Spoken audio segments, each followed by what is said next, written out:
Yeah, 20 years back, 100% returns. பார்க்கல நல்ல கலர்ஃபுல்லா இருக்கு இல்லைங்களா?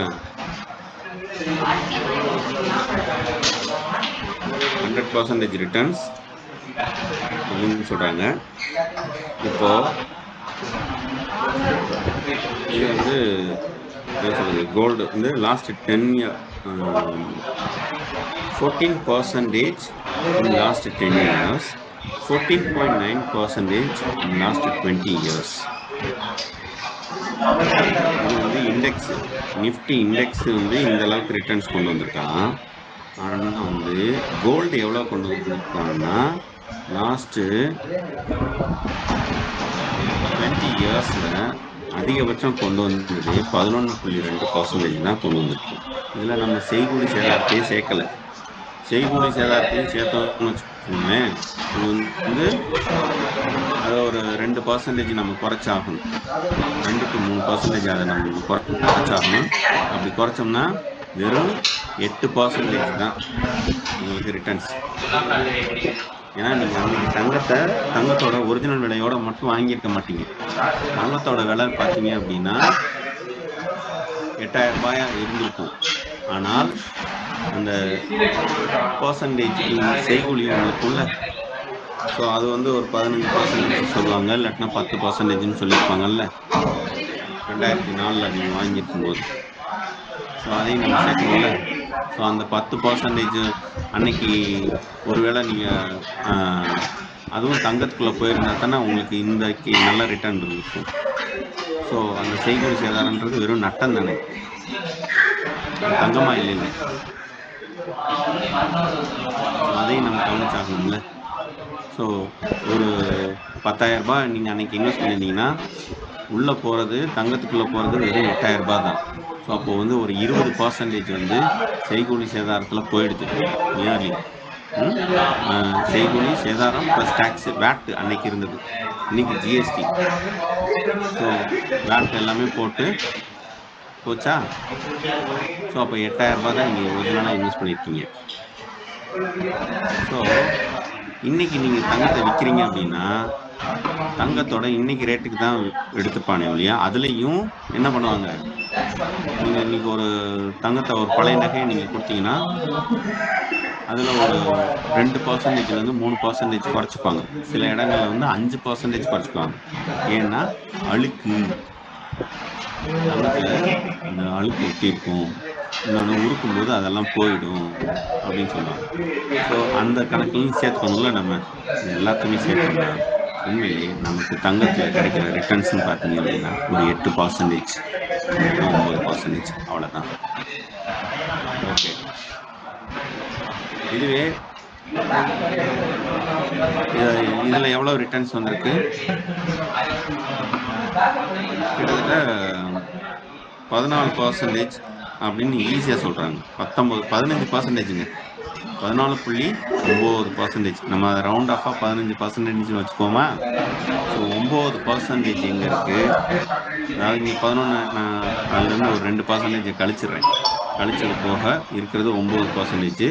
இதுல பாத்தீங்க அப்படின்னா மார்க்கெட்ல கிடைக்கிறது 15%.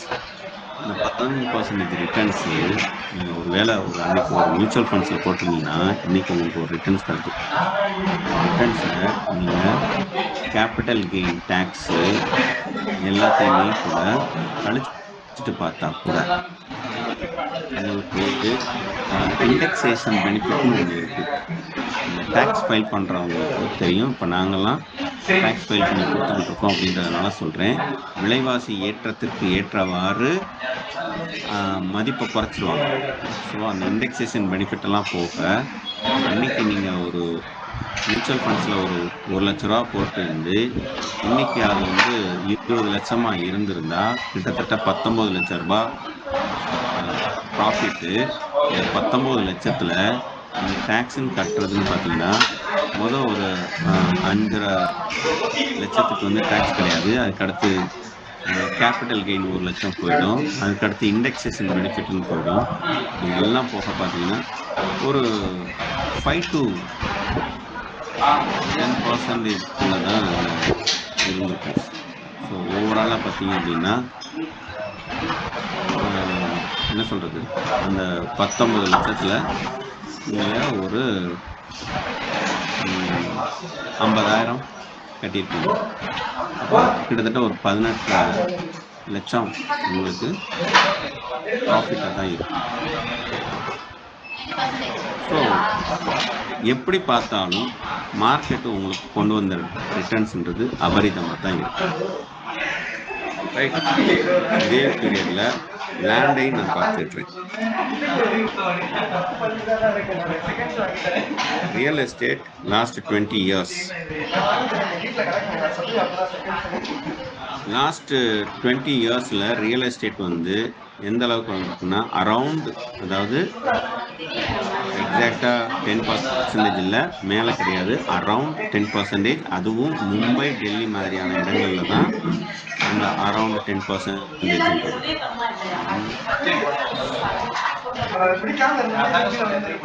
அதுக்கு அடுத்து இந்த கொல்கத்தா, பெங்களூரு இந்த மாதிரியான இடங்கள்ல வெறும் 5% தான் ஏறி இருக்கு. ஸோ இந்த அளவுக்கு தான் லேண்டோட க்ரோத் அப்படின்றது லாஸ்ட் 20 இயர்ஸ்ல இருந்துச்சு. ஸோ அதை நீங்க பாருங்க. அப்போ நமக்கு ஒரு ஷேர் மார்க்கெட் கொண்டு வந்த ரிட்டர்ன்ஸ்ன்றது ஒரு 15% எபோவ் இருக்கு. ஆனால் ஒரு சாதாரண லேண்ட்லேயோ ஒரு கோல்டுலேயோ நமக்கு கொண்டு வந்துருக்க ரிட்டர்ன்ஸ்ன்றது பிலோ 10% இருக்கு. ஸோ இதுதான், அதுவும் இது எல்லாத்துக்குமே கேபிட்டல் கெயின் உண்டு, எல்லாத்துக்குமே டேக்ஸ் உண்டு, எல்லாத்துக்குமே நீங்கள் கழிச்சு பார்த்தா கூட ஷேர் மார்க்கெட் உங்களுக்கு கொண்டு வந்திருக்கிற ரிட்டர்னோட வேற எந்த ரிட்டர்னையும் மேட்ச் பண்ணவே முடியாது. எனக்கு தான் அன்னைக்கு ஷேர் மார்க்கெட்டை பற்றியான நாலேஜே இல்லையே, நான் என்ன பண்ணுவேன் அப்படின்னு கேட்டால் எஸ்பிஐ மியூச்சுவல் ஃபண்ட் ஒன்று எடுப்போம்.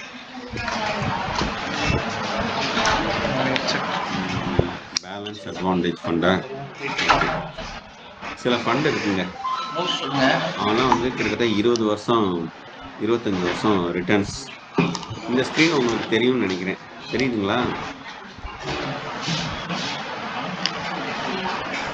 Yes, I can see that.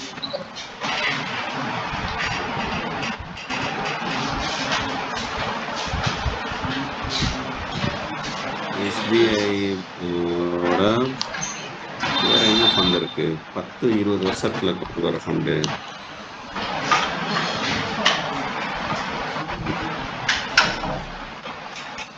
Contra fund. ஏன்னா இன்னைக்கு தான் அது கான்ட்ரா ஃபண்டு, முன்னாடி அதுக்கு வேற பேர் இருந்துச்சு.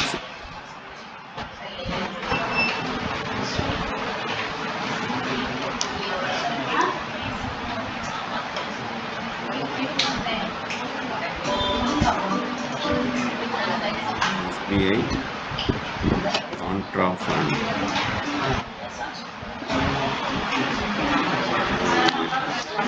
நம்ம கொடுத்தா இவங்க ஒன்று வருது. நான் கேட்கறது என்னத்தை கொடுத்துக்கிட்டாங்க? SBI contra fund.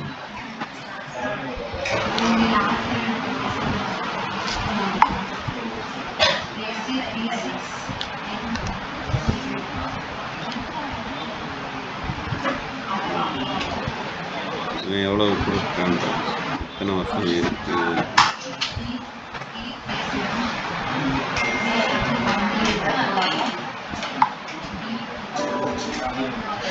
Data not found.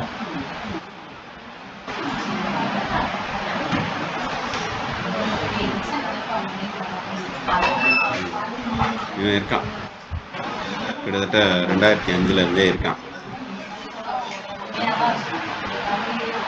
இந்த ஸ்கீம், அதாவது இது ஒரு ஃபண்டு.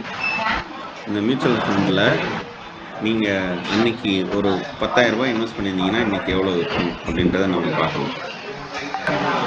இங்கே டேட்டாஸ் வராமல் என்னை ஏற்படுத்துது. ஆனால் இது கொண்டு வந்திருக்க அந்த பர்சன்டேஜ் மட்டும் பாருங்க, 17.51%. இது வந்து CAGR, அப்சல்யூட் ரிட்டர்ன்ன்றது பல மடங்கு இருக்கும்.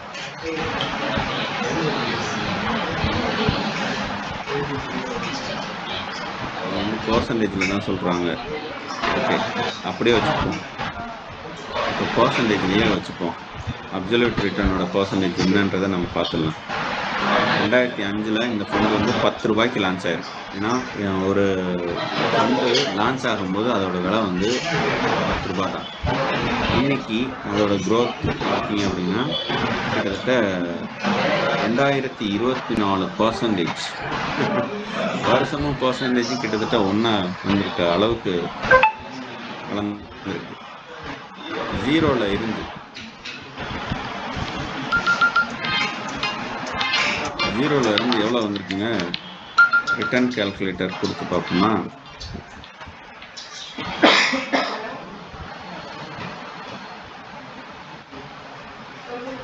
இந்த இன்வெஸ்ட்மெண்ட் டேட் என்ன கொஞ்சம் அப்படியே தானே, 2005 6வது நாள் நான் இன்வெஸ்ட் பண்ணுறேன். இன்னைக்கு அதோட ரிட்டர்ன்ஸ் எவ்வளோன்றதை பார்த்துருவோம்.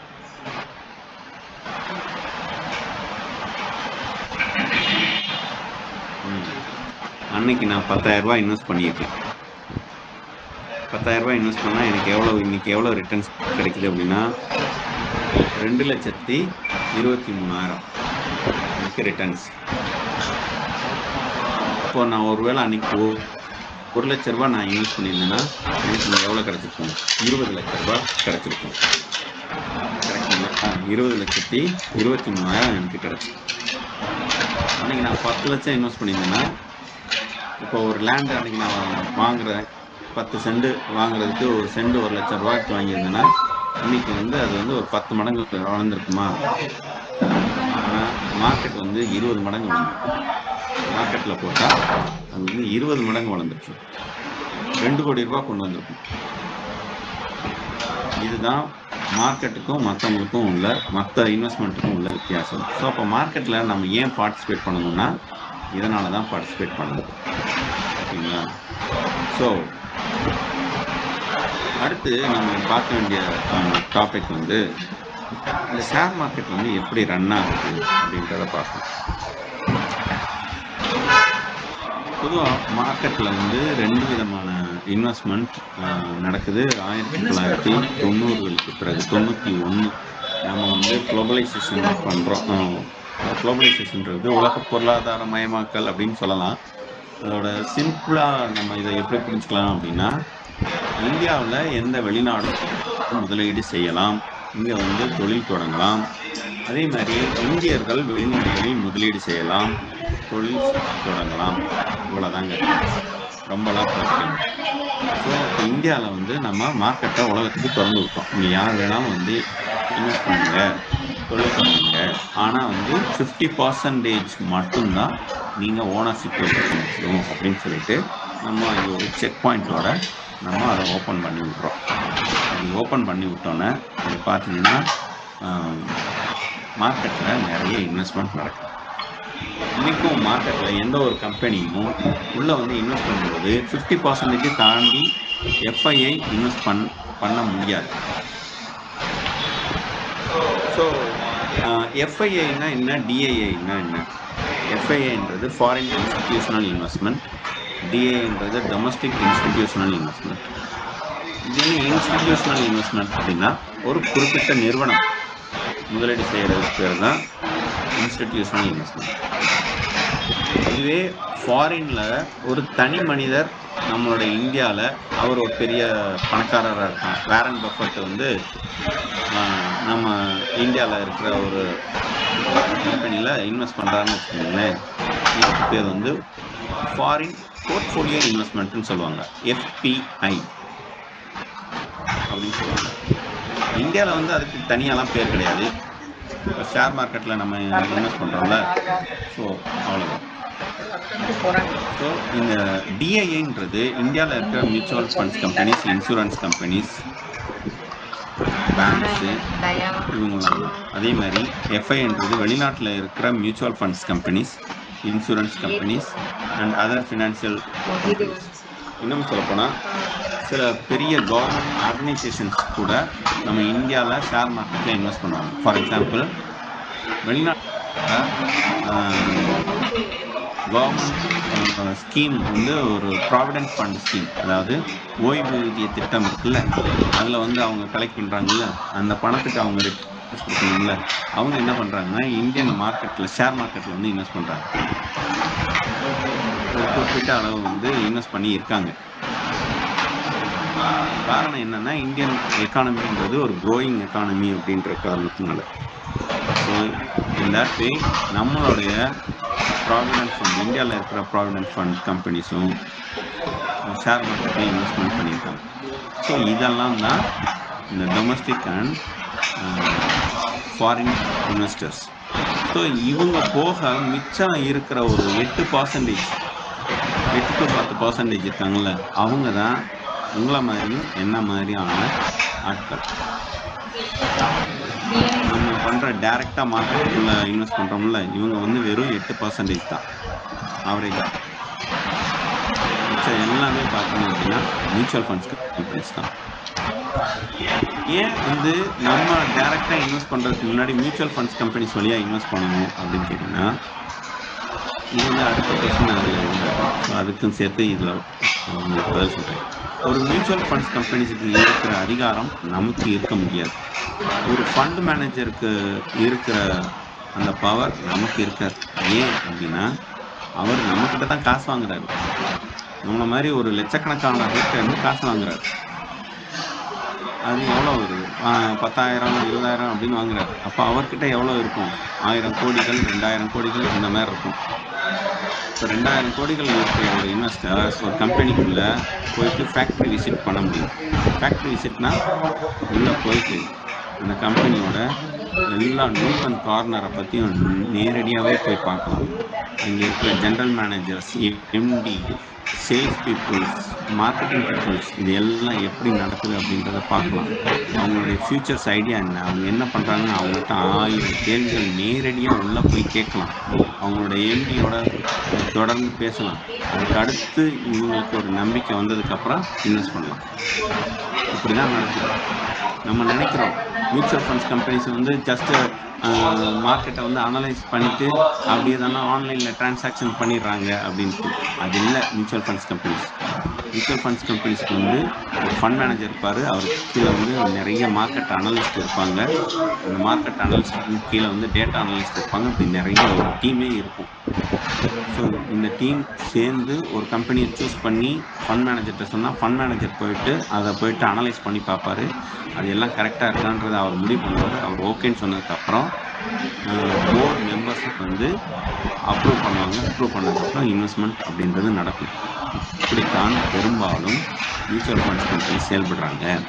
அதனால் மியூச்சுவல் ஃபண்ட்ஸ் கம்பெனிஸ் உள்ளே போயிட்டு வாட்ச் பண்ணிக்கிட்டே இருப்பாங்க.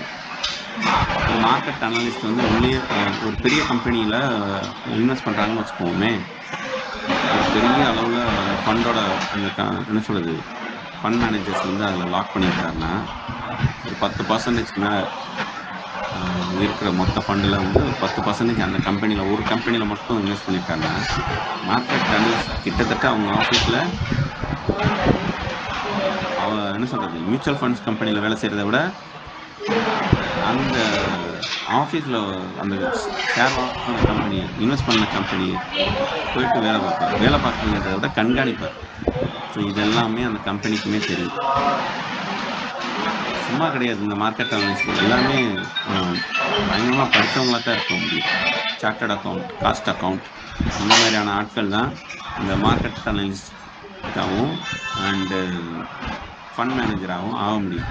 ஃபண்ட் மேனேஜர் ஆகிறதுக்கும் நிறையா இது போக என்ஐஎஸ்எம்ல நிறைய சர்டிஃபிகேஷன் கோர்ஸ் எல்லாம் முடிக்கணும். அந்த கோர்ஸ் எல்லாம் முடித்தா தான் அப்பவும் கிடைக்குமான்னு கேட்டால் ஃபண்ட் மேனேஜர் ஆக முடியுமான்னா கிடையாது.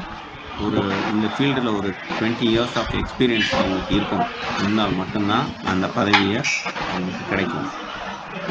ஃபண்ட் மேனேஜர் யாருக்கு பயப்படுவாங்கன்னு நினைக்கிறீங்க? உண்மையிலேயே கைட் அதிகமான அளவில் இருக்கோ, யார் வந்து பொட்டன்ஷியல் இன்வெஸ்டர்ஸோ அவங்களுக்கு தான் நிறுவனங்கள் மேலே கொண்டு பயப்படுவாங்க. ஸோ அந்த ஃபண்ட் மேனேஜர் போஸ்ட்ன்றது அவ்வளோ ஈஸியான போஸ்ட் கிடையாது, பவர்ஃபுல் போஸ்ட். ஸோ அவங்க போயிட்டு அனலைஸ் பண்ணி இன்வெஸ்ட் பண்ணுறதுனால தான் அந்த ஃபண்ட் வந்து தொடர்ந்து நல்ல ரிட்டர்ன்ஸ் கொண்டு வருது. மார்க்கெட் வந்து ஃப்ளக்சுவேட் ஆகும்போது கூட கீழே விழுந்தாலும் திரும்ப மேலே வருது. அதனால் வந்து நீங்கள் ஷேர் மார்க்கெட்டில் டைரெக்டாக பார்ட்டிசிபேட் பண்ணுறதுக்கு முன்னாடி ஒரு மியூச்சுவல் ஃபண்ட்ஸ் வழியாக ஒரு எஸ்ஐபிலையோ இல்லை ஒரு லம்சமாக ஒரு 1 லட்சம் ரூபாயோ வச்சு ஒரு இன்வெஸ்ட் பண்ணுறதுன்றது ஒரு ஸ்மார்ட்டஸ்ட் ரூட். அப்போ ஷேர் மார்க்கெட்டில் ஏன் பார்ட்டிசிபேட் பண்ணணும், எப்படி பார்ட்டிசிபேட் பண்ணணும்?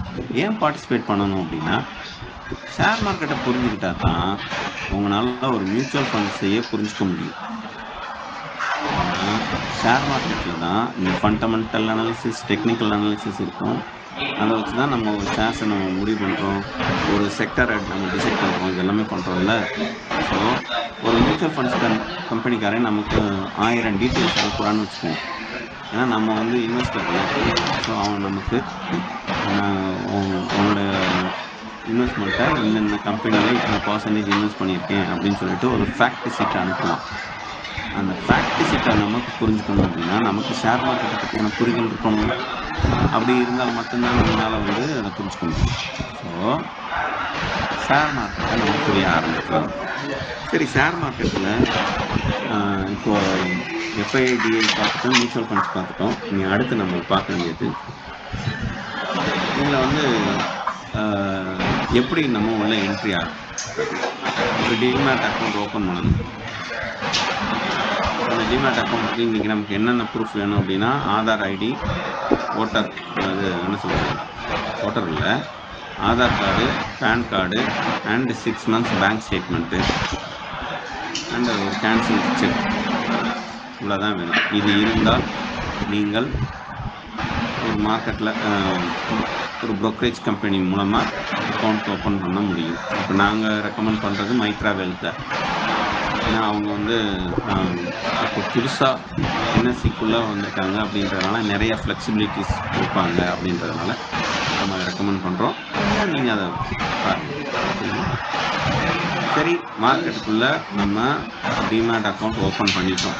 நான் எப்படி இன்வெஸ்ட்மெண்ட் பண்ணுறது அப்படின்னா, முதல்ல மார்க்கெட்டை பற்றியான இன் அண்ட் அவுட்டை நம்ம தெரிஞ்சுக்கணும். இந்த அபிமன்யு கதை உங்களுக்கு கேள்விப்பட்டிருக்கீங்க. மகாபாரதத்தில் உள்ளே போக தெரிஞ்சவனுக்கு வெளியில் வர தெரியல அப்படின்னு. அப்படி தெரியாததுனால அவனை கொண்டுட்டாங்க அப்படின்னு படிச்சிருப்பீங்க. ஷேர் மார்க்கெட்டில் அது 100க்கு 100 உண்மை. உள்ளே போக தெரிஞ்சால் மட்டும் பத்தாது, வெளியில் வரவும் தெரிஞ்சுக்கணும் ஒன்று. அதேமாரி உள்ளே போகும்போது ஒவ்வொன்றையும் உடச்சிக்கிட்டு உள்ளே போக தெரியணும். அதுதான் ரொம்ப முக்கியம். ஸோ அந்த வகையில் ஷேர் மார்க்கெட்டை பற்றி நம்ம புரிஞ்சு வச்சுக்கிறது நல்லது. அதில் வந்து ஒரு 3 லேயர் இருக்குது. Layer 1 large cap, layer 2 mid cap, layer 3 small cap. ஒரு ஸ்மால் கேப் அப்படின்றது 500 கோடி ரூபாய்க்கு கீழே இருக்கிற டேர்ன் ஓவர் பார்த்துட்டு இருக்க கம்பெனிஸ். இப்போ அவங்க என்ன பண்ணுவாங்க அப்படின்னா, அவங்களுக்கு கிடைக்கிற இன்வெஸ்ட்மெண்ட்டை வச்சு அவங்க கம்பெனிஸில் வந்து பிஸ்னஸை க்ரோ பண்ணுறதுக்கு சிவியராக பார்ப்பாங்க. ஸோ இன்றைக்குமே நான் ரெக்கமெண்ட் பண்ணுறது ஸ்மால் கேப்பில் இருந்து ஸ்டார்ட் பண்ணுங்கள் அப்படின்னு நான் சொல்லுவேன். இதுக்கு அடுத்து வந்து மிட் கேப். இவங்க வந்து ஓரளவுக்கு நல்லா வளர்ந்த கம்பெனி, 500 கோடி ரூபாய் டேர்ன் ஓவர்லேருந்து 20,000 கோடி ரூபாய் டேர்ன் ஓவர் வரைக்கும் இருக்கிற கம்பெனிஸ் தான் இந்த மிட் கேப் கம்பெனிஸ். இவங்க க்ரோ ஆகிக்கிட்டே இருப்பாங்க. ஸோ இவங்க வந்து ஒரு செகண்ட் சாய்ஸஸாக வச்சுக்கலாம். தேர்ட், இப்போ தான் நம்ம வந்து ஹாட் கேக்காக வந்து தொடங்கும். இவன் தான் வந்து 20,000 கோடிக்கு மேலே டேர்ன் ஓவர் பார்க்குற மிகப்பெரிய கம்பெனிகள். இவன் பார்த்தீங்க அப்படின்னா உங்களோட மூவ்மெண்ட்டு ஹெவியாக இருக்கும். ஷேர்ஸை வாங்குறது நீங்கள் வாங்கிட்டீங்கன்னா ஈஸியாக விற்றுடலாம். மிட் கேப்பில் மார்க்கெட்டுக்கு டிமாண்ட் இருந்தால் மட்டும்தான் விற்க முடியும். ஸ்மால் கேப்பில் விற்கும்போது கொஞ்சம் நம்ம வெயிட் பண்ணணும். நம்ம ப்ரைஸை போட்டு செல் ஆர்டர் போட்டு வச்சுருந்தாலும் ஸ்மால் கேப்பில் வந்து அன்றைக்கே கிடைக்குமா அப்படின்னா டிமாண்டில் இருக்கும்போது விற்றா கிடைக்கும். டிமாண்ட் இல்லாத ஒரு நாட்களில் உங்கள் பங்குச்சந்தையில் உள்ள ஒரு ஸ்மால் கேப் ஷேரை விற்கணும் அப்படின்னா நீங்கள் வெயிட் பண்ணி தான் ஆகணும். வாங்குறதுக்கு பையர்ஸ் கிடைச்சா விற்றுடலாம். ஓகேங்களா? ஸோ ஓவராலாக பார்த்தீங்க அப்படின்னா இந்த 3 மார்க்கெட் தான், ஐ மீன் 3 லெவல் ஆஃப் லேயர்ஸ் இருக்கு. இது போக வேற என்ன லேயர்ஸ்லாம் இருக்கு அப்படின்னா செக்டோரியல், அதாவது என்னென்ன செக்டார் இருக்கு. இந்தியாவில் நிறைய வகையான தொழில் துறைகள் இருக்கு. இப்போ நம்ம பார்க்குறது வந்து ஐடி செக்டர் பரவலாக நம்ம பார்த்துருப்போம் இல்லைங்களா? அது மட்டும்தான் இருக்கா அப்படின்னு கேட்டால் இல்லை. ஆட்டோ இண்டஸ்ட்ரீஸ் இருக்கு. அதேமாதிரி ஃபுட்டு இந்தியா என்ன சொல்கிறது, எஃப்எம்சிஜின்னு சொல்லுவாங்க, ஃபாஸ்ட் மூவிங் கன்சியூமர் கூட்ஸ் அப்படின்ட்டு. இது மாதிரி நிறைய செக்டார்ஸ் இருக்கு. முக்கியமான செக்டார்ஸை மட்டும் உங்களுக்கு சொல்லியிருக்கு. பேங்க் செக்டார்ஸ், அந்த பேங்க் செக்டார்ஸ்ன்றது எல்லாத்தையுமே சேர்ந்து ஒன்று இருக்கு. ப்ரைவேட் பேங்க் மட்டும் தனியாக ஒரு இண்டெக்ஸ் வச்சுக்கிறாங்க, ஒரு பிரிவு இருக்கு. அண்டு இதுக்கு பப்ளிக் செக்டாருக்கு மட்டும் தனியாக ஒரு பிரிவு இருக்கு.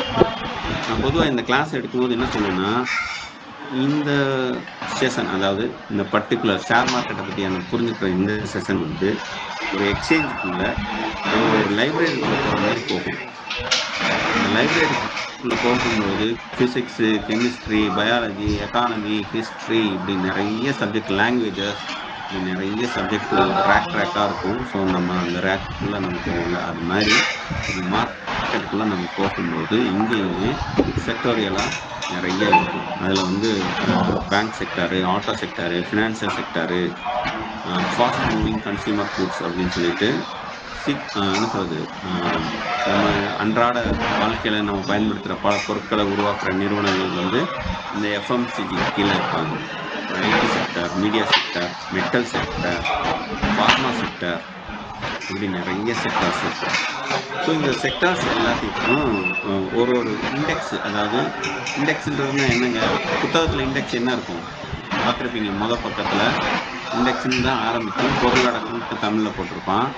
அதுக்கு கீழே பார்த்தீங்க அப்படின்னா ஒவ்வொன்றும் அந்த டைட்டில், அத்தியாயம் 1 அதுக்கான தலைப்பு, அத்தியாயம் 2 அதுக்கான தலைப்பு, அந்த பக்கம் நம்பர் போட்டிருப்பாங்க. இதுக்கான இண்டெக்ஸ்ன்னு சொல்லுவாங்க. இதே அட்டவணை மாதிரி மார்க்கெட்டில் ஒரு இண்டெக்ஸஸ் என்எஸ்சி அண்ட் பிஎஸ்சி ரெண்டுமே ஷேர் பண்ணியிருக்காங்க. இதில் வந்து டாப் இண்டெக்ஸஸ் அப்படின்னு பார்த்தீங்க அப்படின்னா நிஃப்டி 15ன்றாங்க. அதாவது இந்த மார்க்கெட்டுக்குள்ளே இருக்கிற முதல் 50 நிறுவனங்களை செலக்ட் பண்ணி அந்த நிறுவனங்களை வந்து இந்த நிஃப்டி 50க்குள்ளே போட்டிருப்பாங்க. அதே மாதிரி அதுக்கு அடுத்து Nifty 100, Nifty 200, 500, mid cap 100, small cap 100, இந்த மாதிரி நிறைய இண்டெக்ஸஸ் இருக்குது. இப்போ நான் உங்களுக்கு அப்படியே நான் லைட்டாக ஸ்க்ரீன் ஷேர் பண்ணி காமிச்சிடுறேன். ஸோ அதையும் நீங்கள் பார்த்துருங்க. அடுத்த செஷன் வந்து டைரெக்டாக லைவ் மார்க்கெட்டிங் வச்சு நம்ம பார்த்துருவோம். ஸோ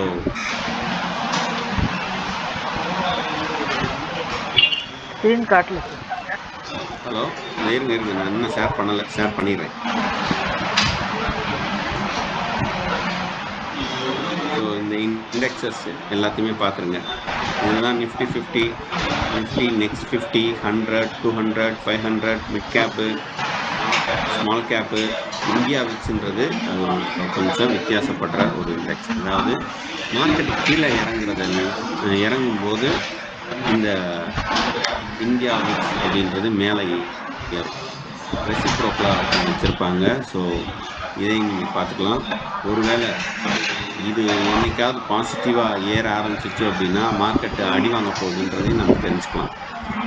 ஸோ இந்த இண்டெக்ஸஸ் எல்லாமே என்ன சொல்கிறது, உங்களுக்கு அவங்கள்ட்ட இருக்கிற அந்த கேபிட்டலைசேஷன் பேஸ் பண்ணி இருக்கிற இண்டெக்ஸஸ் மேலே இருக்கிறது. அதுக்கடுத்து செக்டாரியல் இண்டெக்ஸஸ்ன்றது அவங்க என்ன விதமான துறை சார்ந்த நிறுவனம் அப்படின்றத பேஸ் பண்ணி இருக்கிறது தான்.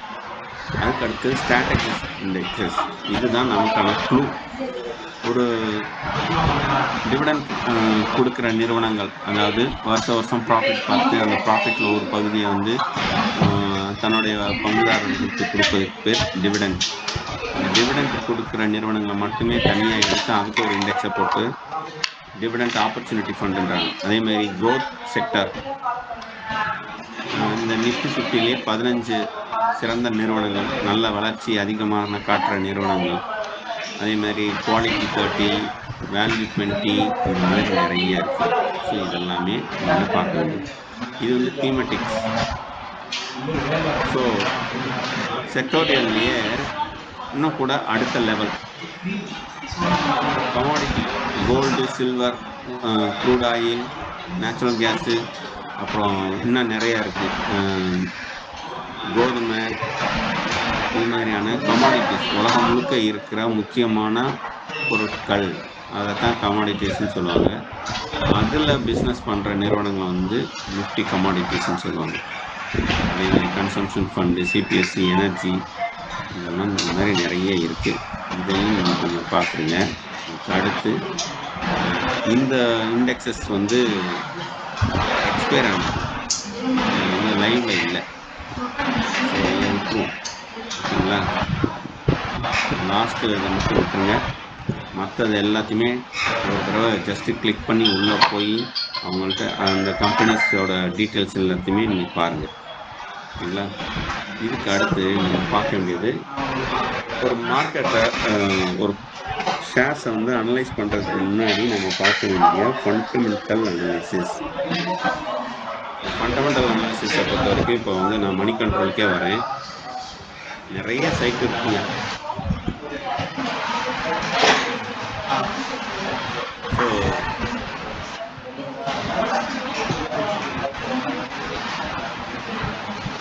மணி கண்ட்ரோலில் பார்த்தீங்க அப்படின்னா நான் ஒரு ஷேர் எடுக்கிறேன், HDFC பேங்க், அதாவது ஷேரு.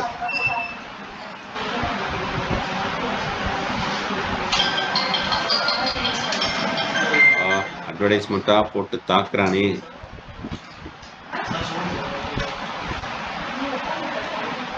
உங்கள்கிட்ட இருக்கிற பெரிய பிரச்சனையே இதுதான்.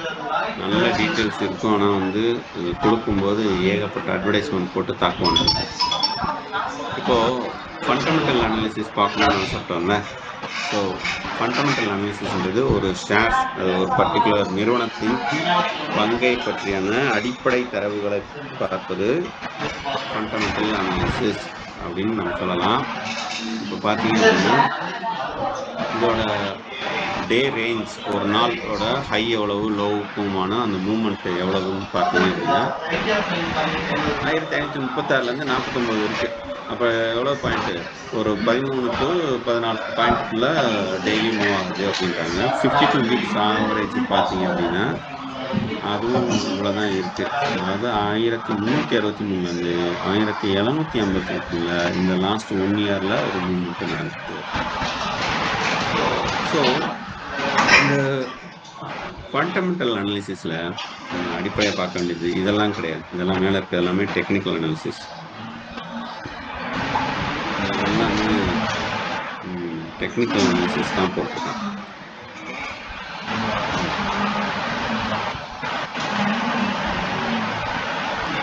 இங்கேருந்து தான் ஃபண்டமெண்டல் அனாலிசிஸ்ன்றது ஸ்டார்ட் ஆகுது.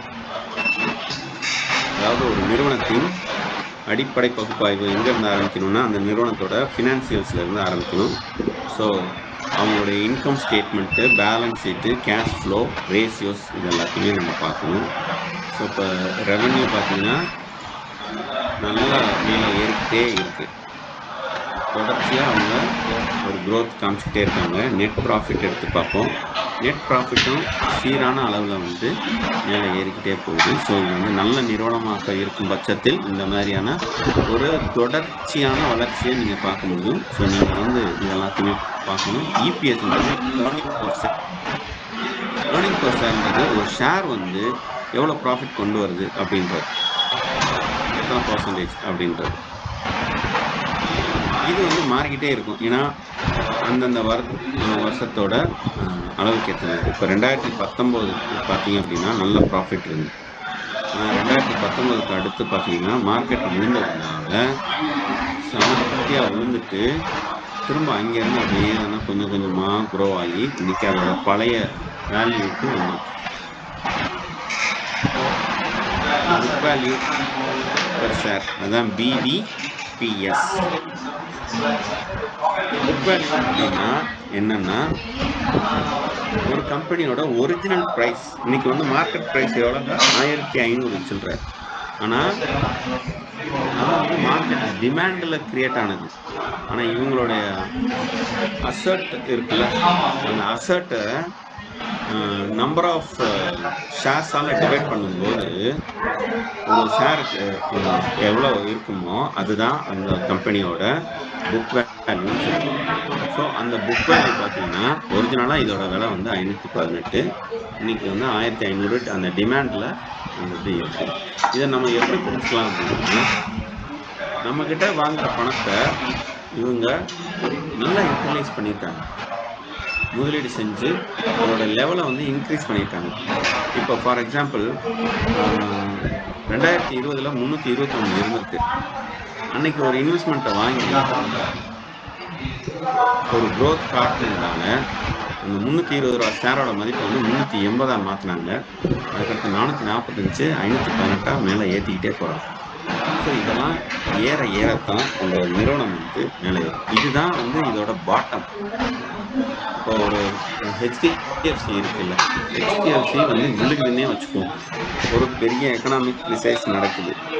ஸோ அந்த எக்கனாமிக் கிரைசிஸில் வந்து அந்த ஷேர்ஸ் வந்து அடி வாங்குதுன்னு வச்சுக்கோங்களேன், இந்த புக் வேல்யூக்கு கீழே போகாது. பெரும்பாலும் புக் வேல்யூவோட நிற்கும், இல்லாட்டினா புக் வேல்யூக்கு கொஞ்சம் மேலே நிற்கும். அதோட திரும்ப அப்படியே யூட்டர்ன் அடிக்க ஆரம்பிச்சிடும். ஆனால் அதுதான் ஒரிஜினல் விலைக்கு கீழே போகாது. நீங்கள் கடையில் போகும்போது ஒரு டிவி வாங்குறீங்கன்னு வச்சுக்கோங்களேன், ஒரு பேஸ் ப்ரைஸ்ன்னு ஒன்று இருக்கும். அந்த ப்ரைஸுக்கு கீழே எவனுமே போக மாட்டான். 13,000 ஒரு டிவி அப்படின்னா எல்லா கடையிலையும் அந்த 13,000க்கு கீழே போக மாட்டான். ஆனால் ஒருத்தன் வந்து 13,500, 14,000, 14,500 இதெல்லாம் வந்து டிமாண்ட் ப்ரைஸ். இது வந்து ரிட்டர்ன் ஆஃப் ஈக்விட்டி, இது எந்த அளவுக்கு வளர்ந்துருக்கு அப்படின்ட்டு இவன் பார்த்தீங்க அப்படின்னா ஒவ்வொரு ஈக்விட்டியும் ஒரு என்ன சொல்கிறது, நம்ம எவ்வளோ யூஸ் பண்ணியிருக்கோமோ அதில் இந்த ரிட்டர்ன்ஸை வந்து 15% CAGR கொண்டு வந்து கொடுத்துட்டான். இந்த சைடு பார்த்தீங்களா, நமக்கு அடுத்து நின்று பாருங்கள், பேலன்ஸ் ஷீட்டு எல்லாமே இருக்குது. ஸோ அதையும் நம்ம பார்க்கணும்.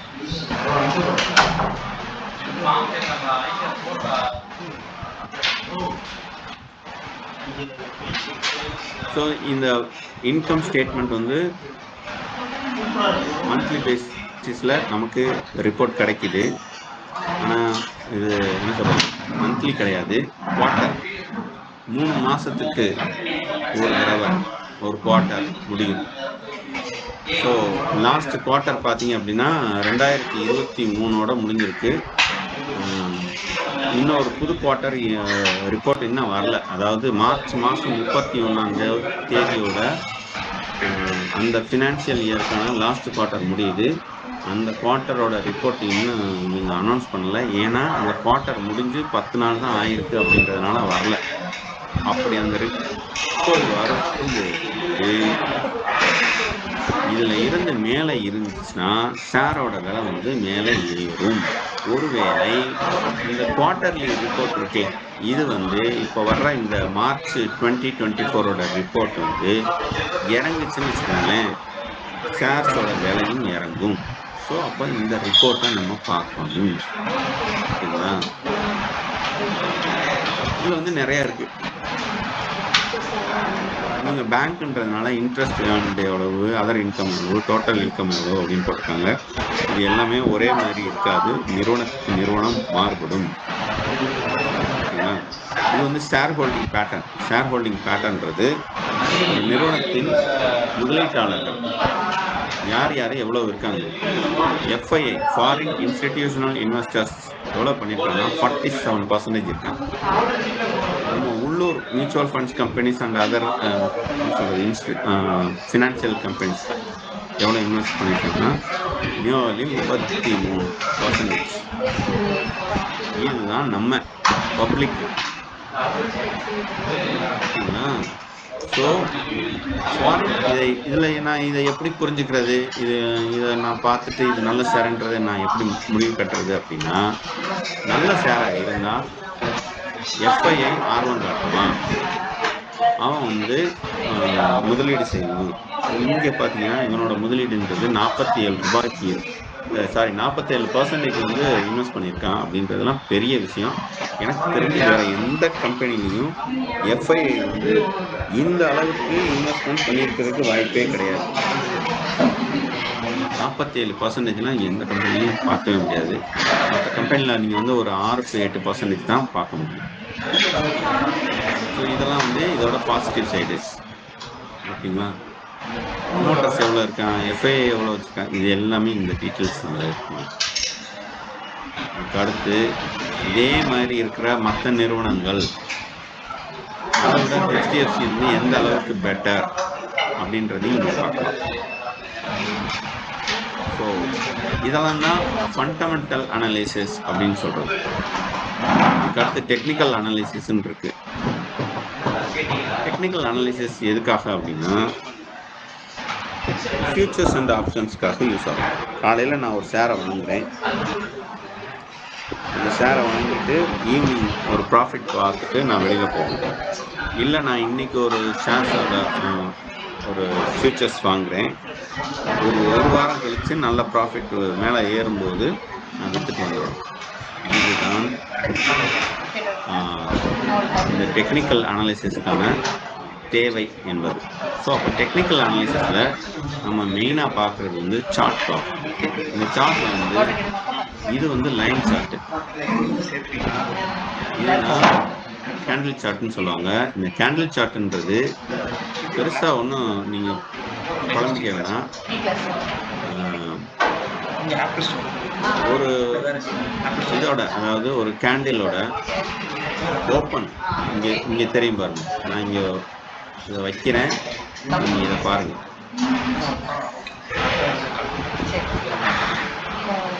ஒரு கேண்டிலோட ஓப்பன் ப்ரைஸ் அப்படின்னா 1549. ஹை எவ்வளவு? அதே தான், 90 பைசால ஓப்பன் ஆயிருக்கு. அண்டு இங்கே வச்சுருவோம், வச்சுட்டு நம்ம பார்க்கலாம். ஏன் இது என்னது?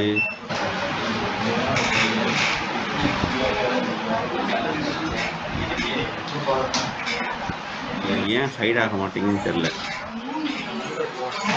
ஹைட் ஆச்சு அப்படின்னா ஓப்பன் பார்க்கலாம்.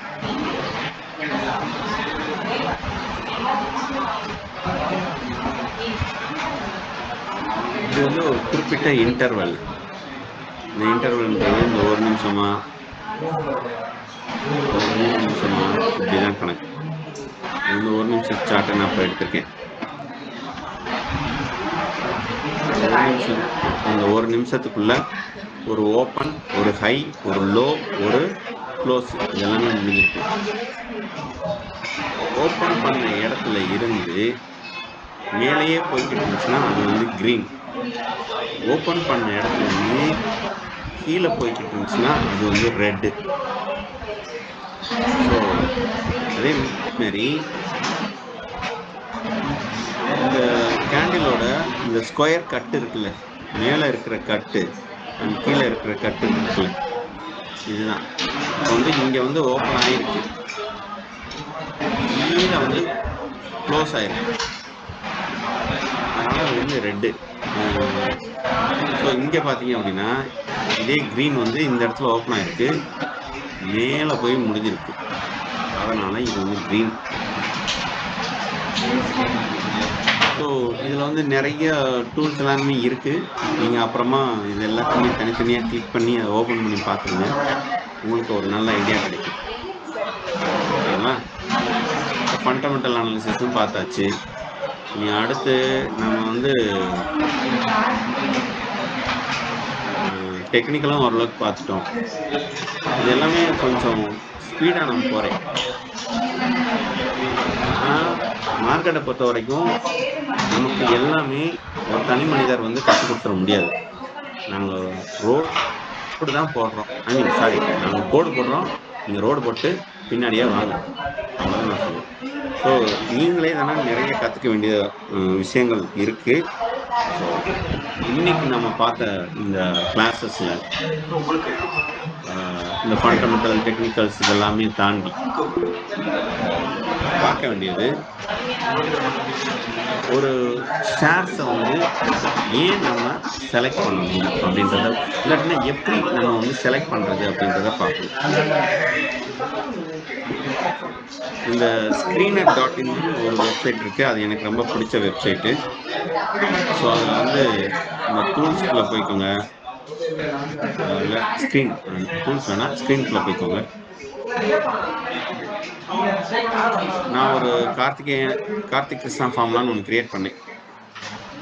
அது வந்து இங்கே மேலே இருக்குது. ஏற்கனவே க்ரியேட் பண்ண உங்களுடைய பாப்புலர் தீம்ஸ் எல்லாமே இங்கே கீழே இருக்குது. இது வந்து சர்டன் பேராமீட்டரை நீங்கள் சூஸ் பண்ணிங்கன்னா அந்த பேராமீட்டருக்கு மேட்ச் ஆகிற ஷேர்ஸ் எல்லாமே இங்கே லிஸ்ட் ஆகும். இப்போ for example market capitalisation or average earnings வந்து 10 years ஏர்னிங்ஸ் வந்து less than 50% இருக்கணும்.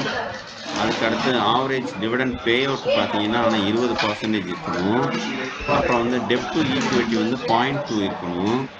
Average return on capital employed 7 years வந்து 20%க்கு மேலே. இப்படி இருக்கிற கம்பெனிஸ் யாரு அப்படின்னு நான் டைப் பண்ணி ரன் திஸ் கொரின்னு கொடுத்தேன்னா இதுக்கு எல்லா கண்டிஷனுக்கும் மேட்ச் ஆகிற கம்பெனிஸோட லிஸ்ட்டு வந்து இங்கே டிஸ்பிளே ஆகும்.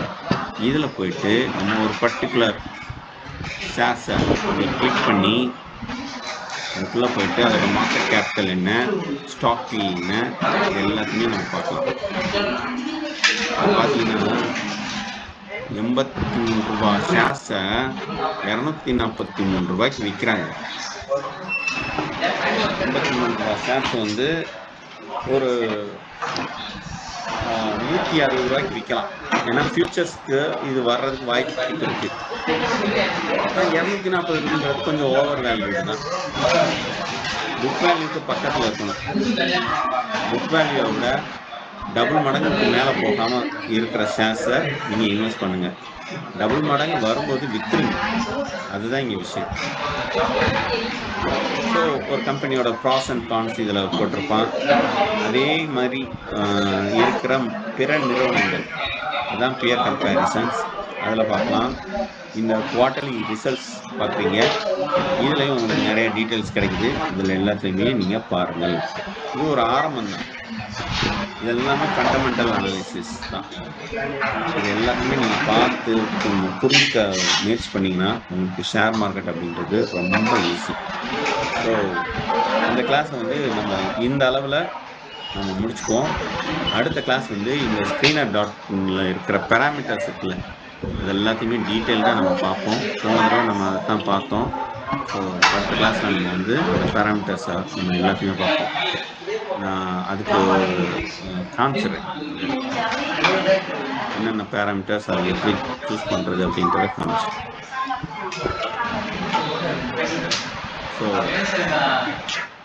ஸோ ஆல் ரேஷியோஸ்ன்றது இதுதாங்க பேராமீட்டர்ஸ்ன்றது. ஒரு வீடு கட்டணும் அப்படின்னா உங்களுக்குன்னு ஒரு சில பேராமீட்டர் இருக்கும்ல. கட்ட போகிற வீட்டுக்கு நிலத்தடி நீர் நல்லா இருக்கணும், ரோடு கனெக்ஷன்ஸ் ரொம்ப நல்லா இருக்கணும், பக்கத்தில் வந்து ஹாஸ்பிட்டல்ஸ் இருக்கணும், பஸ் ஸ்டேஷன்ஸ் இருக்கணும், மெட்ரோ ஸ்டேஷன்ஸ் இருக்கணும். அதே மாதிரி வீடு வந்து இண்டிவிஜுவல் ஹவுஸாக இருக்கணும், அதை சுற்றிலும் கொஞ்சம் இடம் இருக்கணும். இப்படி 1008 பேராமீட்டர்ஸ் நீங்கள் வச்சு ஒரு விஷயத்தில் இன்வெஸ்ட் பண்ணுறீங்கள, அதே மாதிரி ஷேர் மார்க்கெட்லேயும் நிறைய பேராமீட்டர்ஸ் இருக்குது. ஸோ உங்களுடைய பேராமீட்டர்ஸ் நீங்களே தான் சூஸ் பண்ணி ஒரு ஃபில்டர் கொடுத்து அதுக்கு மேட்ச் ஆச்சுன்னா மேட்ச் ஆகிற கம்பெனிகளாக பார்த்து இன்வெஸ்ட் பண்ணுறதுன்றது நல்லது. இங்கே நிறைய பத்திரிகைகள் அல்லது நியூஸ் சேனல்ஸ் வந்து இந்த ஷேர்ஸை வாங்குங்க அந்த ஷேர்ஸை வாங்குங்க அப்படின்னு சொல்லிட்டு நிறைய ஐடியா கொடுப்பாங்க. அதை நீங்கள் ஆராயாமல் வாங்க வேண்டாம். எதையும் ஆராய்ந்து பார்த்துட்டு அப்புறமா வாங்குறது நல்லது. ஸோ அடுத்த கிளாஸில் நம்ம என்ன பார்ப்போம் அப்படின்னா இந்த பேராமீட்டர்ஸை பற்றி பார்ப்போம். இது வந்து ஃப்ரீ கிளாஸ் உள்ளவங்களுக்கு.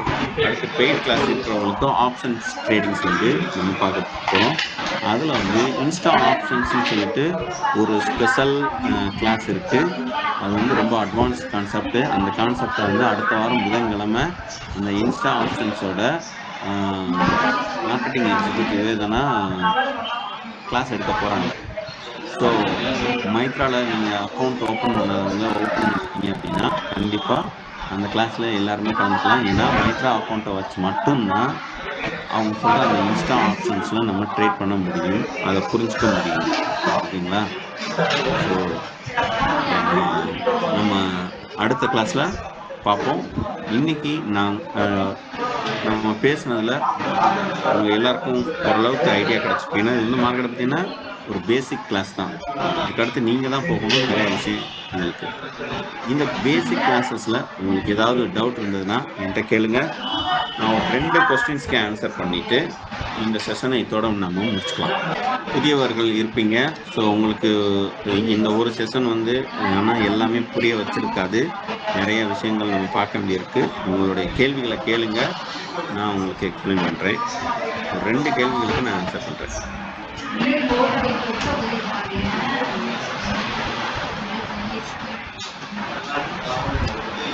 ஓகே, அப்போ கேள்விகள் எதுவும் இல்லைன்னு எடுத்துக்கலாமா? ஸோ அடுத்த செஷனில் நீங்கள் பார்ட்டிசிபேட் பண்ணுங்கள். அது போக உங்களுக்கு வேறு எதுவும் தகவல்கள் சந்தேகங்கள் எது இருந்தாலும் நம்மளுடைய மைக்ரா டீமுக்கு நீங்கள் அப்ரோச் பண்ணுங்கள். அவங்களோட ஃபோன் நம்பர் இமெயில் ஐடி உங்கள்கிட்ட இருக்குன்னு நான் நினைக்கிறேன். ஸோ அவங்கள அப்ரோச் பண்ணிங்கன்னா அவங்க உங்களுக்கு தேவையான உதவிகளை செஞ்சு கொடுப்பாங்க. ஸோ இன்று இந்த சந்திப்பு இத்துடன் நிறைவு பெறுகிறது.